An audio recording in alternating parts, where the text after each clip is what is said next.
ओम सजात्म स्वरूप परम गुरु शुद्ध चैतन्य स्वामी नमः। यद्वाद नये षट द्रव्य गुण पर्याय और प्रमाण का जड़ कर्म चेतन बंध का अरु कर्म के अवसान का कह कर स्वरूप यथार्थ जग का जो किया उपकार है उसके लिए जिन वाणी माँ को वंदना शतवार है, वंदना शतवार है, वंदना शतवार है।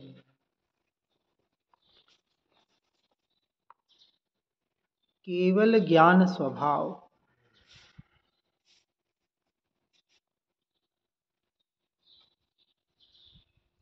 इस संसार में सृष्टि में जितने भी जीव है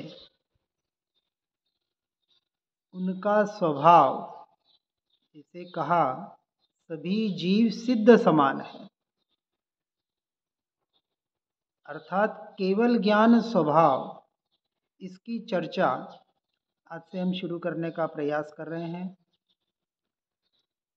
तो पहला प्रश्न आया है कि यह चर्चा आगम में कहाँ है। तो कहा कि षटखंडागम के प्रथम सूत्र की टीका धवल में और जय धवल परमात्मा प्रकाश आदि ग्रंथों में केवल ज्ञान स्वभाव की, केवल ज्ञान की नहीं स्वभाव की, विशेष रूप से यह हमको स्वभाव की अपेक्षा से, क्योंकि मुझे मेरे स्वभाव की साधना करनी है और जब मुझे मेरी साधना करनी है तो मेरा स्वभाव क्या है ये समझे बगैर मैं अपनी साधना आराधना नहीं कर पाऊंगा। तो कहा कि षटखंडागम के रचयिता कौन है। तो उसके रचयिता श्री धरसेनाचार्य जी द्वारा शिक्षित आचार्य पुष्पदंत और भूतबली थे और उसके ग्रंथ के प्रथम सूत्र और उसकी टीका में आचार्य पुष्पदंत पंच परमेष्टि को नमस्कार करते हुए, मंगल निरूपण करते हुए जीवो मंगलम अर्थात जीव ही मंगल है, व्यवहार से चार मंगल, चार उत्तम, चार शरणा बताया,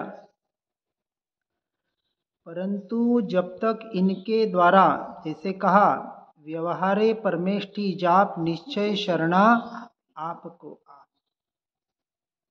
जब तक जीव व्यवहार में है तब तक वो मोक्ष मार्ग में नहीं है। और व्यवहार के माध्यम से जब वो निश्चय में प्रवेश करता है, अर्थात निश्चय का सीधा सा अर्थ है अपने स्वरूप में अपने स्वभाव की ओर लक्ष्य करता है, तब सच्चा मंगल निरूपण होता है। क्योंकि मुझे अपनी अर्थात अपने स्वभाव की साधना किए बगैर तीनों लोक में तीनों काल में मोक्ष प्राप्त नहीं हो सकता। यहाँ निश्चय और व्यवहार दोनों का कथन साथ में बराबर समझना है। निश्चय से कहें कि मैं शुद्ध हूँ, बुद्ध हूँ, परमात्मा हूँ, भगवान हूँ, ये तो हुआ निश्चय का कथन। लेकिन जब तक पर्याय दृष्टि को भी नहीं देखेंगे, क्योंकि पर्याय की अपेक्षा से अभी हम भगवान बने नहीं हैं। निश्चय से बना बनाया भगवान हूँ, लेकिन पर्याय में मलिनता है, अशुद्धि है, कषाय है, कर्मों के उदय है, व्यवहार की अपेक्षा से उसको भी, क्योंकि जो भी साधना करनी है वो साधना पर्याय में ही होगी। जैसे सम्यक दर्शन भी पर्याय में प्रकट होगा, गुणस्थानक की अपेक्षा भी पर्याय की अपेक्षा से, केवल ज्ञान भी पर्याय में ही प्रकट होगा और मोक्ष भी पर्याय में ही प्रकट होगा। सब एक समय की पर्याय मात्र है। और ये पर्याय में जो प्रकटपना होगा किसके लक्ष्य से होगा, तो कहा ध्रुव के लक्ष्य से होगा, अर्थात आत्मा के लक्ष्य से होगा, अर्थात स्वभाव के लक्ष्य से होगा। ऐसे स्वभाव को हम समझने का प्रयास कर रहे हैं। तो प्रश्न आएगा, क्या मिथ्या दृष्टि जीव की अवस्था मंगल अवस्था है क्या? जैसे हम कहेंगे कि मुझे मोक्ष प्राप्त करना है तो सम्यक दर्शन को प्राप्त करना पड़ेगा। तो सम्यक दर्शन जिन्होंने प्राप्त, जिनके नहीं हुआ है, तो वह अभी मिथ्या दृष्टि है। चाहे संपूर्ण मिथ्या दृष्टि हो या सम्यक तो सन्मुख हो। तो कह रहे हैं कि मिथ्या दृष्टि अवस्था में भी जीव प्रगट केवल ज्ञानादि अनंत स्वभाव वाला होने से मंगल ही है। व्यवहार में दो अवस्था बताई, एक ज्ञानी की और एक अज्ञानी की। दोनों अवस्था किसकी है? जीव की ही तो है, इस जड़ पुद्गल की तो है नहीं। तो कोई ज्ञानी है और कोई अज्ञानी है, तो किस अपेक्षा से कहा? तो जीव की अपेक्षा से कहा। और ज्ञानी अज्ञानी में क्या भेद है? इतना सा भेद है कि ज्ञानी अपने आप को स्वभाव रूप स्वीकार कर रहे हैं, जो आत्मा का, जो मेरा स्वभाव है, और अज्ञानी उसको स्वीकार नहीं कर पा रहा है, उसका निर्णय नहीं कर पा रहा है, उसका श्रद्धा नहीं कर पा रहा है। इस अपेक्षा से उसे मिथ्या दृष्टि या अज्ञानी का शब्द दिया गया। इसलिए जो आश्रव के द्वार बताए, अज्ञानी के आश्रव हो रहा है और ज्ञानी निराश्रव कहा। गुणस्थान की अपेक्षा से समझना, निराश्रव कहा कि चौथे में अनंतानुबंधी गया, पांचवें में अप्रत्याख्यानी जाएगा, छठे में प्रत्याख्यानी जाएगा और 12वें में संजोलन जाएगा, 13वें में पूर्ण दशा केवल ज्ञान की प्राप्त होगी। अब इसमें मिथ्या दृष्टि जीव के केवल ज्ञान शक्ति रूप से है या व्यक्त रूप से है? पहले मिथ्या दृष्टि की बात कर रहे हैं, क्योंकि सम्यक दर्शन प्राप्त करना है तो मिथ्या दृष्टि के स्वरूप को भी यथार्थ रूप से समझना पड़ेगा। तो कहते हैं मिथ्या दृष्टि जीव के केवल ज्ञान की शक्ति तो है, परंतु केवल ज्ञान शक्ति का अंश उसको प्रकट होने से वह उसका स्वभाव केवल ज्ञान स्वरूप ही है।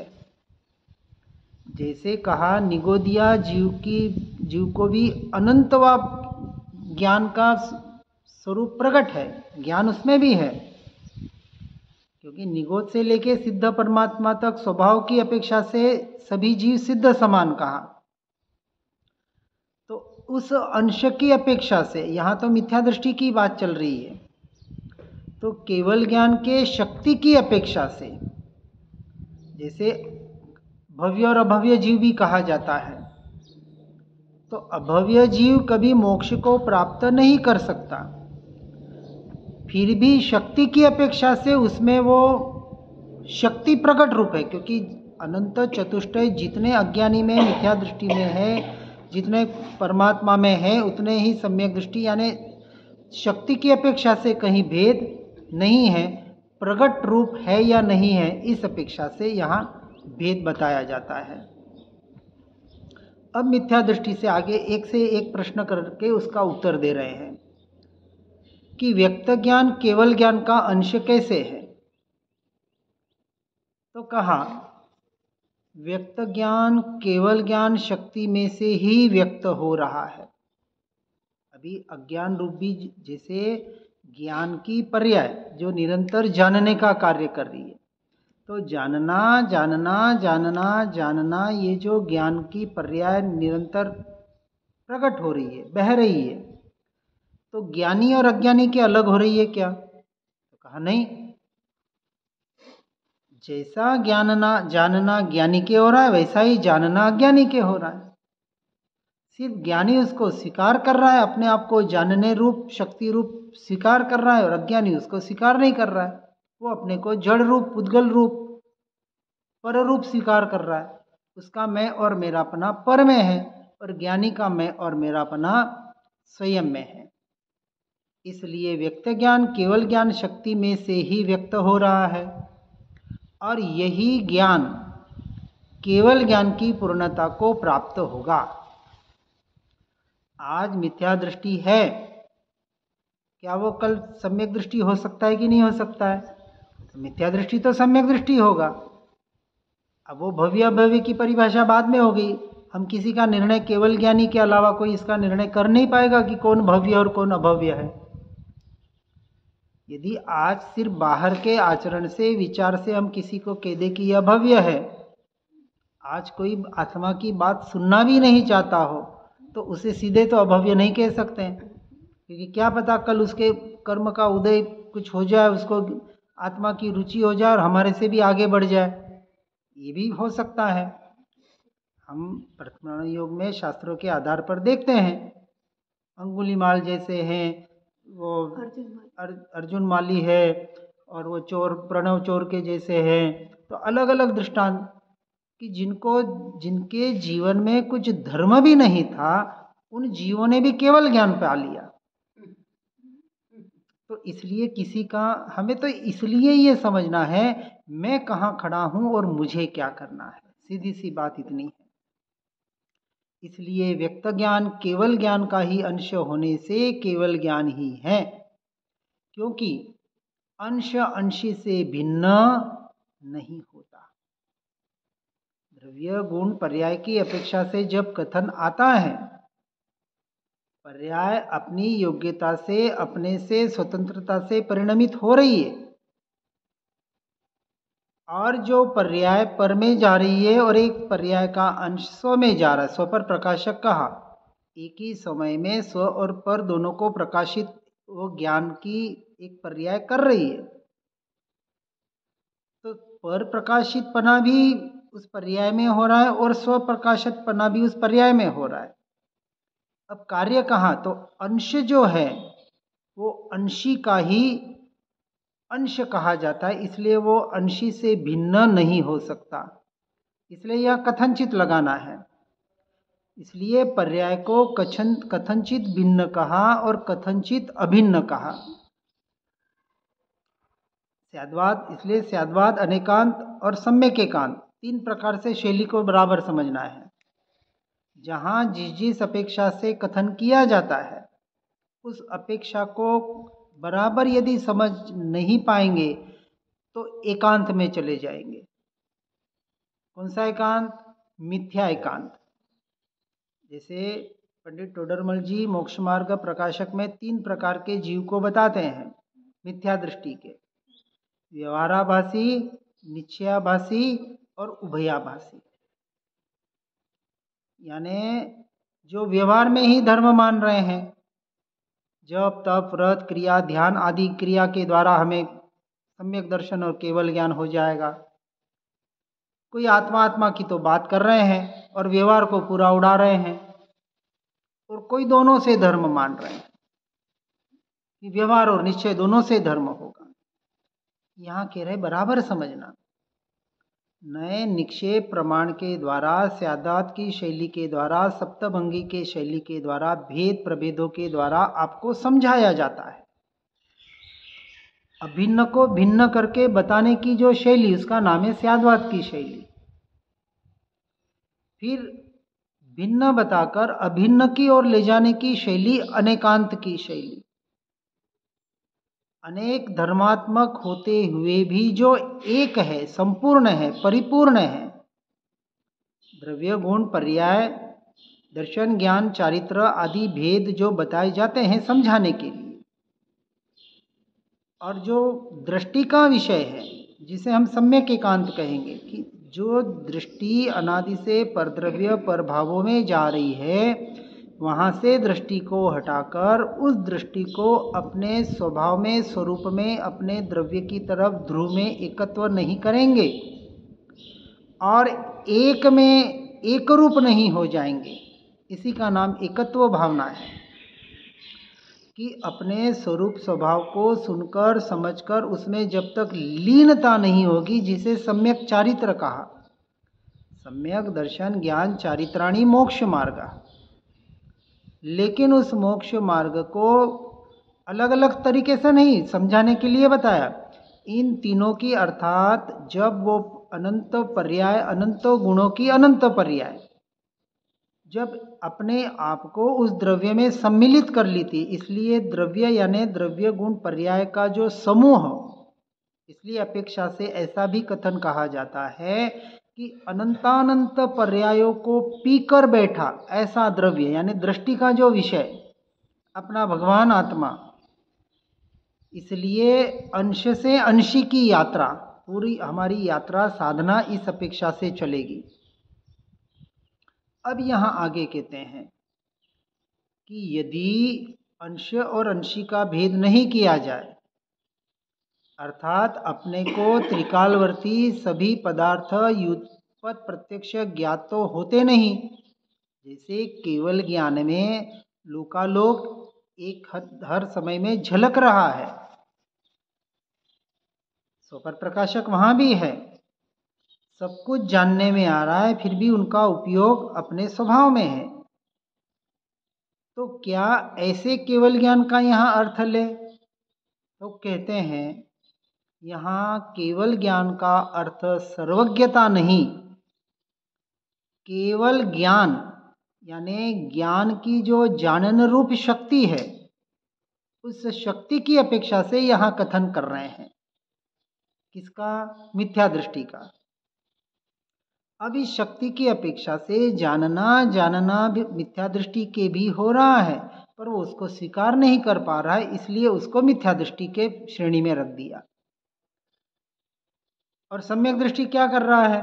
तो उसको स्वीकार कर रहा है कि परद्रव्य परभावों का जानना हो रहा है, और उसके जानने के काल में भी मैं अपने स्वरूप को, स्वभाव को अपने में ही हूँ, इसका उसे निर्णय हो चुका है, उसका श्रद्धान हो चुका है। इस अपेक्षा से उसे सम्यक दृष्टि की व्याख्या देने में आई। काम दोनों का जानने का हो रहा है, मिथ्या दृष्टि और सम्यक दृष्टि का।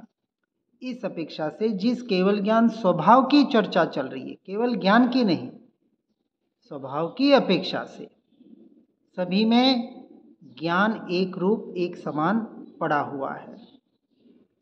अब आगे प्रश्न करते हैं कि संसार अवस्था में केवल ज्ञानादि मानने में क्या आगम से विरोध नहीं होगा? तो कहते हैं नहीं होगा, क्योंकि अनादि अनंत धारा प्रवाह रूप ज्ञान की अपेक्षा केवल ज्ञान मानने में आगम से कोई विरोध नहीं आता।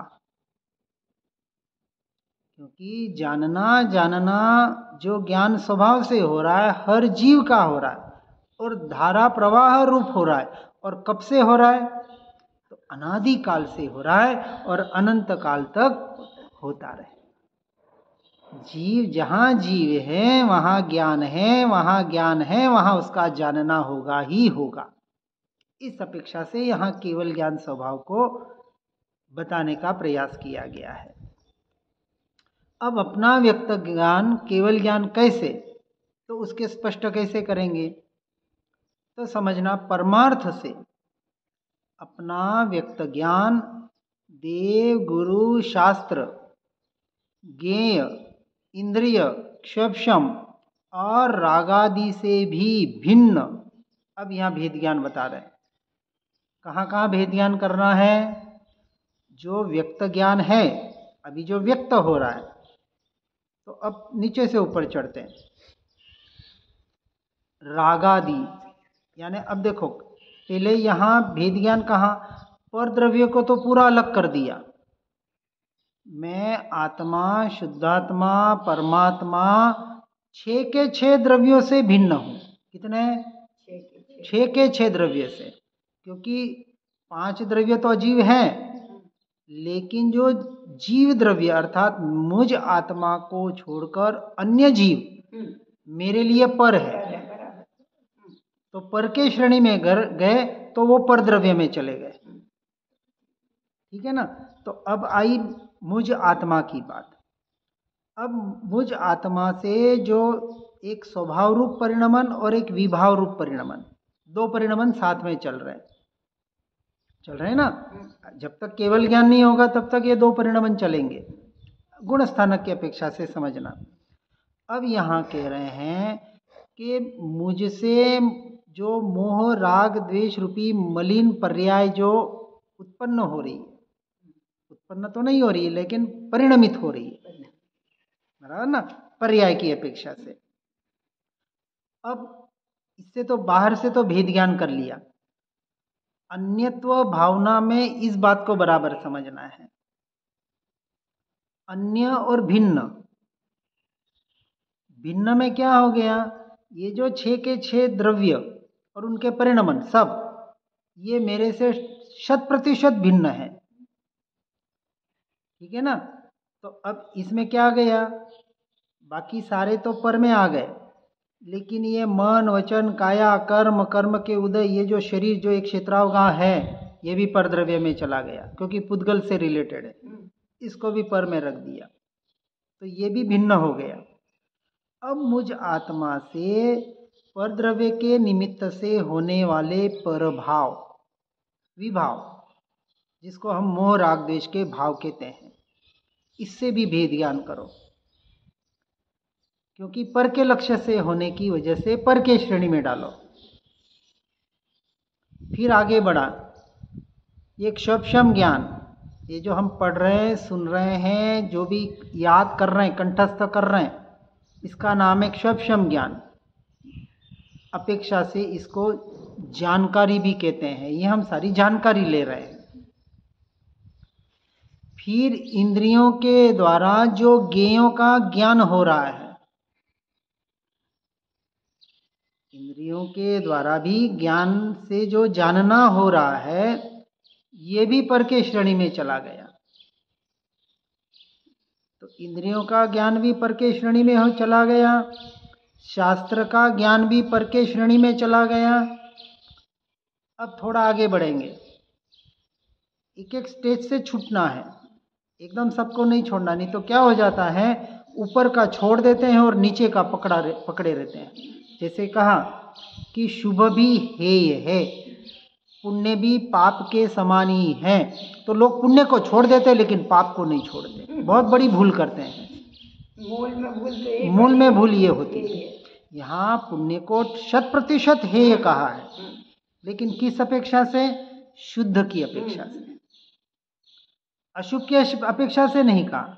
तो जब पुण्य हेय है तो पाप तो पहले हेय है, छोड़ने योग्य है, ये बात बराबर समझनी है। इसलिए अब यहाँ समझना बराबर।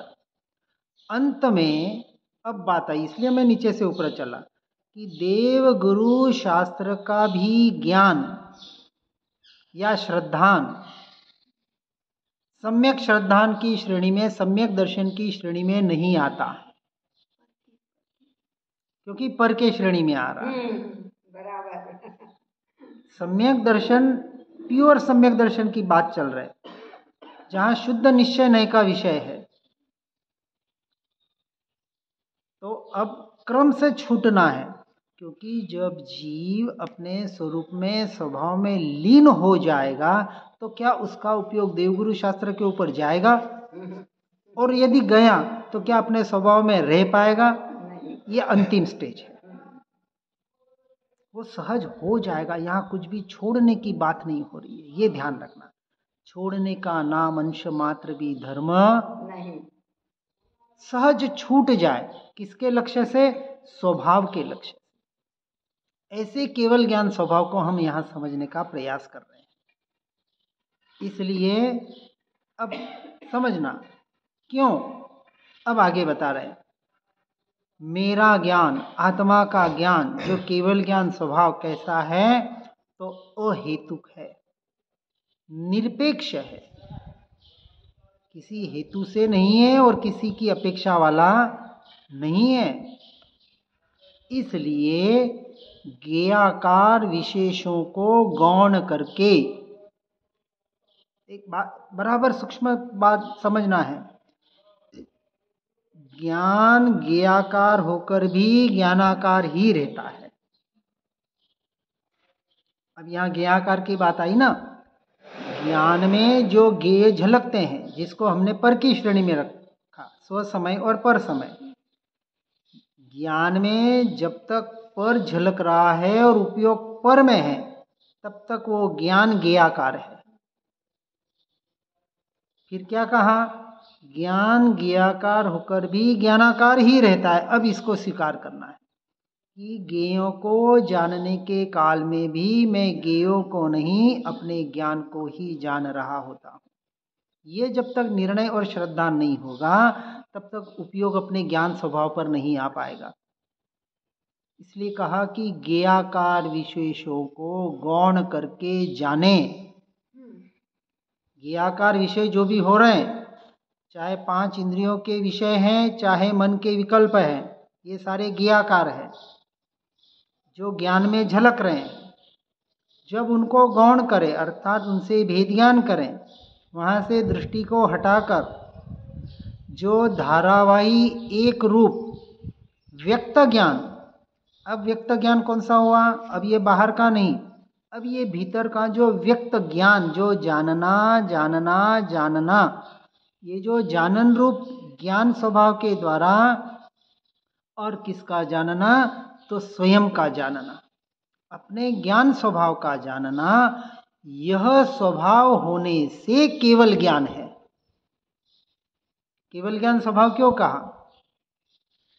अज्ञानी भी स्वपर प्रकाशक रूप जानने का कार्य उसका भी हो रहा है और ज्ञानी का भी हो रहा है। अज्ञानी भी पर को जानने के काल में ज्ञान को ही जान रहा है, और ज्ञानी भी पर को जानने के काल में ज्ञान को ही जान रहा है। अब देखो, दोनों का स्वभाव केवल ज्ञान स्वभाव ही है, कोई भेद नहीं है।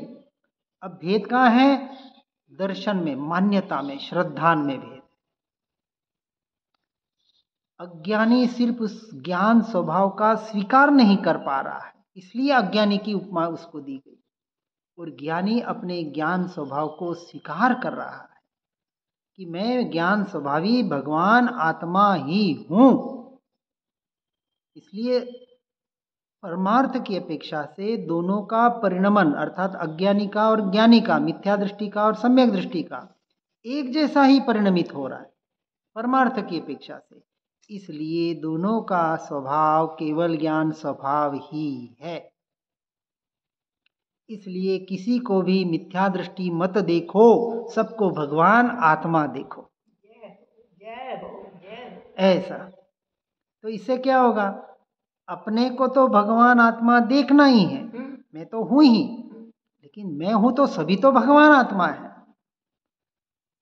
तो पर्याय दृष्टि स्वयं की भी हटेगी, दूसरे से भी हटेगी, और पर से उपयोग और लक्ष्य हटकर वही उपयोग अपने में स्थिर करने में, हमें साधना में आगे बढ़ने में ये सब कुछ सहायता होगी।